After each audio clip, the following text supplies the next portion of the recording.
Me, 45-year-old man, and my ex, Hayley, 40-year-old woman, split up amicably because she came out as a homosexual. She is now married to Jane, 41-year-old woman, and they have 2 daughters together, Rose and Mel, 14-year-old and 10-year-old girls.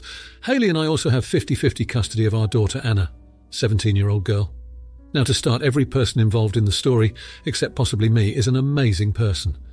I truly love Hayley and her wife and view them as dear friends. The issue, however, involves the amount of money I spend on my daughter Anna. I'm fairly well off thanks to working for years on my business, and I like to buy my daughter the best of the best. She is also not bratty and doesn't act spoiled. She always shares the stuff that I get her. Designer bags, dresses, tech, even her new car, with her stepsisters, and they have an amazing relationship. I also make sure to buy equally expensive gifts for all 3 girls when it comes to special occasions, as a good family friend should. However, my daughter has a much bigger allowance than her stepsisters, and that obviously shows in the stuff she buys for herself. So far, I had not heard any complaints from anyone. That is until Hayley came over the other day to talk and asked me if I can tone down Anna's allowance a bit. I asked why, and she told me Jane's sister was worried when she found out about the arrangement. She believes you can't raise kids in one household with different lifestyles without creating resentment.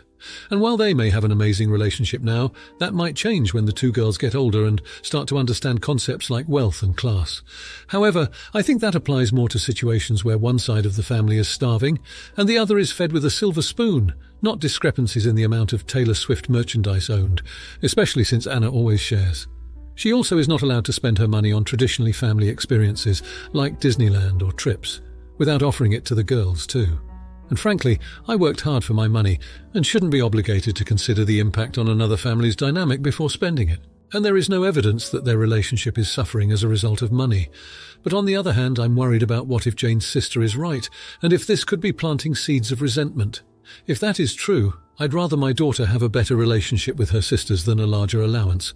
Am I the idiot if I refuse to stop spoiling my daughter? Please be brutally honest. Now, for a few comments before the update. Comment 1. That's unfortunately the reality of blended families. You might try to keep things equal, but they will never be. Your daughter, from your accounts, is well adjusted, and you even go out of your way to gift the other girls on special occasions, something you're not actually obligated to. The only a-hole in this situation seems to be Jane's sister, who's meddling and creating problems where none existed. Question: does Jane's sister have kids? Might she be angling for her kids to eventually also get cool stuff? You know, just to make things fair between all the cousins. Or is she projecting her feelings of resentment about herself? How old is the sister, or her own kids being left out? Question: if you're that well off, I'm guessing this will be reflected in your daughter's car and her college fund. Will you also be required to chip in for the other 2 to make things equal, or only contribute as much as Hayley and her wife can? If something happens to you, will the inheritance be equally shared between your daughter and her step-half-sisters? IMO: Jane's sister is a tea stirrer, and you should pay her no mind, not the idiot. Comment 2. Anna has shown responsibility, class and compassion with her allowance privileges. She shares with the other sisters and has, from what I can read, stayed humble. Whoever this sister is has no place in speaking upon the relationship you and your daughter have when it comes to money. Jane's kids are not your first priority. Anna is. The sister herself is projecting her insecurities onto the situation. You still spoil Jane's daughters for special occasions. The fact that you do that is amazing. You are still including everyone. So does Anna. I say keep doing what you're doing. Last but not least, if anyone harbours resentment towards someone else for what they have, especially when their family has worked their whole lives for that sort of privilege, that is their problem. That's hard-earned money. Your hard-earned money. Comment 3. No idiots here. Things can't be the same in combined families, and your daughter is already 17. She'll be out of home before you know it. Since your daughter is very nearly an adult, maybe this could be an opportunity to start discussing money, making budgets, and trying to save for bigger things she needs. She'd still be receiving the same allowance, but wouldn't be flashing cash as much in front of the younger girls. If you are currently spoiling her, your words, teaching financial responsibility along with it, will set her up well for her future. Now, for the update. Sadly, things have taken a challenging turn. Anna decided to move in with me full-time, as she felt her lifestyle was causing a rift in her relationship with her stepsisters. The girls, understandably, are having a hard time dealing with the disparity in their lifestyles. Despite my effort to reduce Anna's allowance and lavish gifts, the damage was already done. I took your advice to heart, but it was a little too late. Hayley and Jane are understandably upset, feeling like I've fostered this divide, unintentionally or not. Their marriage is under strain due to the tension in the household, and it's been difficult for all parties involved. The girls have been acting out in school. It's clear they're feeling the effects of the situation. Anna, who was previously so close to her stepsisters, now barely talks to them. She also seems to be struggling with feelings of guilt, as she believes her lifestyle has caused this upheaval in her family. I've suggested family therapy for all of us, but Hayley and Jane are hesitant, feeling as though I should foot the bill for individual therapy for their daughters. I've also been feeling the strain of having Anna full-time. I previously relied on Hayley to shoulder a lot of the parental responsibilities, not because I didn't want to, but because our arrangement allowed for it. Now it's all on me. It's been an adjustment, to say the least. As for my relationship with Hayley, things are tense. We barely speak unless it's about Anna. I fear our long friendship may be irreparable. I wish I'd been able to foresee the potential fallout of our differing parenting styles. In the end, I've learned that my intentions, however good, can have unforeseen impacts on those around me. I'm trying to navigate this new reality as best as I can. For now, my focus is on helping Anna adjust to her new living arrangements and making sure she knows none of this is her fault. Now, for the comments. Comment 1. Not the idiot. This is a complex situation, and it seems like you're doing your best to navigate it. It's commendable that you're trying to create a balanced environment for all the children in the household, even if the process is causing some tension. It's crucial to remember that Anna's move was due to issues with her stepsisters, not because of your actions. It's also important to remember that it's not your sole responsibility to mediate the issues between Anna and her stepsisters. It's good that you suggested family therapy, as it might help everyone understand each other's perspectives better and work through the tension. While individual therapy could be helpful for Hayley and Jane, it seems like they're trying to shift the entire burden of their daughter's emotional distress onto you. It's reasonable for you to push back on this and suggest shared responsibility for their therapy costs. Comment 2. Not the idiot. But it's clear that there's a lot of emotional turmoil in your household. It's admirable that you're trying to help Anna adjust and reassuring her that she's not to blame for the upheaval.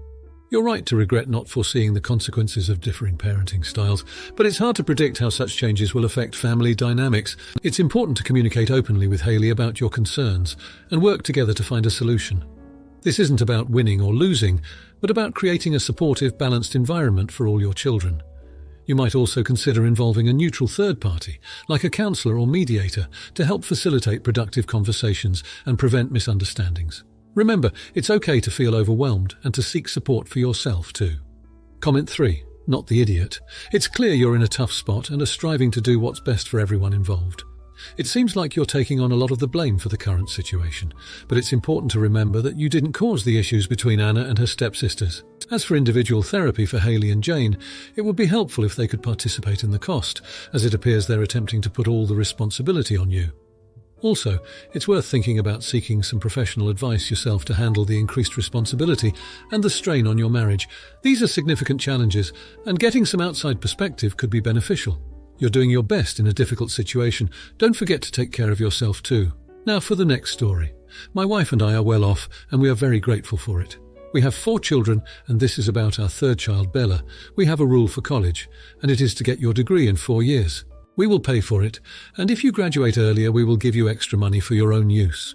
For example, my oldest graduated in 4 years and has no debt. My second oldest graduated early, took summer classes, and we gave him money that he is using for a down payment on a home.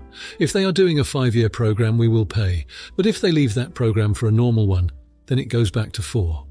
Now, Bella has changed her major twice already, and she is a junior right now. She told us that she is changing her major again. I reminded her we are only paying for 4 years. This is where we got into an argument. She is upset that we won't pay, even though we have the cash. My argument is that we told her before and we aren't changing how we do it. By the end of it, she called me an unsupportive parent jerk and accused me of forcing her to go into debt for pursuing her passion. Am I the idiot? She won't talk to me at the moment. Now for a few comments before the update. Comment 1. Not the idiot, you're providing a great opportunity for your children, but that opportunity shouldn't be confused with limitless choices. She's a junior. She should be surrounded by people having problems making rent, people having to work 2 jobs or juggle children. She should be in the perfect space to be aware of her great luck. I understand changing your major and finding yourself, etc. It doesn't always happen at a convenient time in life, but that also has nothing to do with you or your money or your generosity. Besides, she should have most of the core classes done now for her BA. She should be in a position to graduate with something and then get a job to pay for the few niche classes per semester that she's found she really wants to do. It'll take longer and be more painful, but, well, that's life. Comment 2.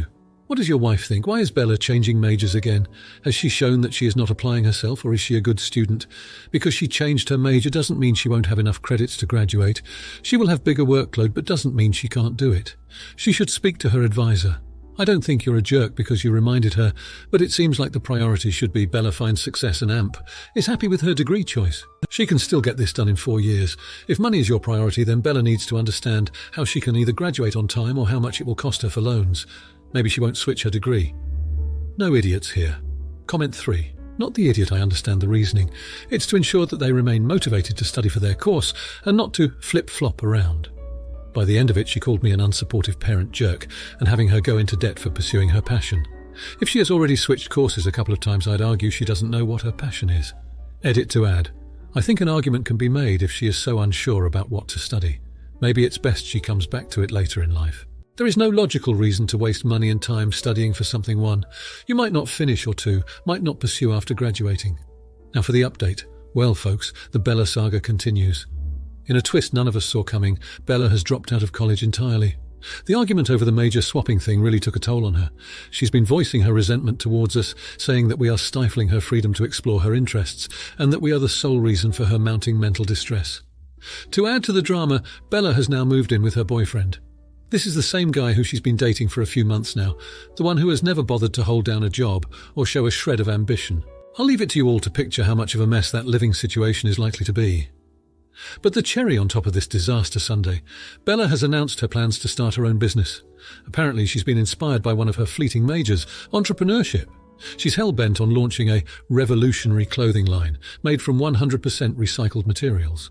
While I support her eco-friendly approach, I can't help but worry about the potential financial pitfalls she's stepping into. She's asked us for a loan to jumpstart her business. My spouse and I are torn. On one side, we don't want to enable her impulsivity, and we worry about the risk involved. On the other hand, we don't want to seem unsupportive again, nor do we want her to fall into debt before she's even had a fighting chance at adulthood. And to make matters worse, our other 2 kids are watching this unfold. They've been silently absorbing everything, and I worry about the example being set for them. It's a tough spot to be in, and we're grappling with our role as parents in this situation. Any advice would be appreciated. Now, for the comments. Comment 1. Not the idiot. While it's clear that Bella is going through a tough time, she's an adult and it's important for her to learn that actions have consequences. Dropping out of college due to an argument about her major seems rash, and moving in with an unemployed boyfriend is not the most responsible decision either. Her parents have every right to be concerned about the financial risk of her starting a business, especially considering her recent decisions. They should encourage her to create a detailed business plan and maybe even seek out a small business loan or other funding options. As for the impact on the other children, it's crucial to maintain open lines of communication with them and ensure they feel heard and supported in their own individual struggles. Comment 2. No idiots here. It's a tough situation to be in as a parent. On one hand, you want your child to be independent and to follow their dreams. On the other hand, you also want them to be responsible and make sound financial decisions. Bella seems to be struggling with her identity and her path in life, and it's important for her to figure these things out on her own. However, it's also understandable that her parents are concerned about the financial risks involved in her business plan. Perhaps they could offer to help her in other ways, like providing mentorship or helping her network with experienced business owners. Comment 3. Everyone sucks here. Bella is understandably frustrated about feeling stifled by her family, but it's also clear she's not thinking through her decisions fully. Dropping out of college and moving in with her unemployed boyfriend are big life changes, and it sounds like she made them without a solid plan in place. Her parents are right to be concerned about the financial risk of her business, but they also need to realize that their overbearing approach could be pushing Bella away. It might be helpful for everyone to sit down and have a calm, open discussion about their concerns and expectations. They could also consider involving a neutral third party, like a family counselor or financial advisor, to help navigate these difficult conversations. Now for the next story. Me and my mates planned a casino outing this past Saturday evening. 3 of us drove together. The 4th said he'd meet us there. The plan was to meet at 7 p.m. The 3 of us arrived to the casino a little after 7. 4th friend is not there, so we get some dinner and start gambling. At around 9:30 p.m. we decide to call it a night. The craps table kicked our butt and go home. 4th friend still hadn't arrived when we left. As we're driving home, I get a call from Mr. Tardy, and he's yelling his butt off about how he's at the casino, and we left without him, etc. I laugh and tell him tough luck. You were over 2.5 hours late. He's still pissed at me and reading me the riot act all day, calling me a shite friend. Some of our friends have taken his side. Important to note, this dude is always late. He has zero respect for others' time. The only reason I might even consider myself being the jerk in this situation is that he did message us before we left asking if we were still there. I did not reply to him. With how late he was, I didn't think I owed him a response. So am I the idiot? Now for a few comments before the update. Comment 1. Not the idiot. It would have been nice to let him know you all were leaving. But no, being 2.5 hours late is ridiculous, given there was no emergency. It's his own fault. Also, I hope it's none of the friends that were there that are taking his side. They all could have texted him as well. There's no reason this guy or anyone else should be targeting you. Comment 2. I remember several years ago my mum invited a family member over for Thanksgiving. We were eating at 2 o'clock. We didn't hear from him all day. He had the nerve to call us at 6 o'clock and tell us he was on his way. My mum said, we already ate. Comment 3, not the idiot. How many times did he message any of you to explain why he was going to be late again? I didn't think so. Some of our friends have taken his side. They can wait for him in future. Now for the update. So a few days passed since the casino incident, and I finally decided to reach out to our perpetually late friend. Let's call him Dan. I told Dan that I wanted to talk about what transpired, and to my surprise he agreed. We decided to meet up at our usual coffee spot. We both arrived, him not significantly late, thankfully, and I began by expressing my feelings. I told Dan that it wasn't fair for him to put the blame on us when he himself had been consistently late, not just this time, but in many past situations. I explained that it felt disrespectful and that his lateness often disrupted our plans. I was ready for him to get defensive, but he did the exact opposite. Dan confessed that he had been taking therapy sessions for the last few months to manage his chronic lateness, something he identified as time blindness. He admitted that he struggled with estimating how long tasks would take and that he often lost track of hours. His confession caught me off guard. I had no idea he was dealing with this. In hindsight, I realized that we often joked about his never-ending tardiness, but never took a moment to understand why it was a recurring issue. He further explained that he was angry that night because he had tried really hard to be on time but had still failed. Dan apologized for his past behavior and for lashing out at us. He acknowledged that he needed to communicate better and promised that he would keep us in the loop about his condition in the future. It was a humbling and eye-opening conversation. We both learned a lot about each other, and I'm thankful that he was honest with me. It's definitely helped in reshaping our friendship. All of us are now working together to better accommodate Dan's situation, like setting meet-up times earlier so there's a broader window for him to arrive. In the end, I'm glad we didn't just brush this under the rug. There's a lot of value in open communication, understanding and forgiveness. And who knows, maybe next time we'll all make it to the casino together right on time. Now, for the comments. Comment 1. Not the idiot. It's clear from your story that you had no prior knowledge of Dan's condition. Time blindness is not a commonly known disorder, and it's understandable that you would be frustrated with his constant lateness, especially when it began affecting your plans and activities. It's commendable that once you understood the situation, you apologized and took steps to accommodate his condition. The priority here is open communication and mutual understanding, and it seems like you both have reached that point. Remember, it's never wrong to express your frustrations, but it's how you respond afterwards that truly counts. Comment 2. No idiots here. It's easy to judge someone based on their actions without understanding their struggles. However, once we understand the context, it can drastically change our perspective. Dan could have communicated his struggles better, but it's also understandable that he might have been hesitant due to the stigma attached to mental health issues. You, on the other hand, had every right to be upset about his constant lateness. It's a sign of respect to value someone else's time. But your reaction upon learning about his struggles shows empathy and understanding. The key takeaway here is the importance of communication and giving people the benefit of the doubt. Comment 3. Everyone sucks here. While it's great that you're now understanding and accommodating Dan's issue, it's also important to note that you both could have handled this better from the start. Dan should have communicated his struggles earlier, instead of letting it affect your plans and your relationship. You, on the other hand, could have handled your frustrations more constructively instead of confronting him in a negative way. However, we all make mistakes, and it's clear that both of you are ready to learn from this and move forward. This situation is a reminder that open communication and understanding are crucial in any relationship. If you liked this video, you'll probably like these too. Also, while you're here, please consider subscribing. It's your support that keeps this channel alive and allows me to make better and longer videos. Have a great day.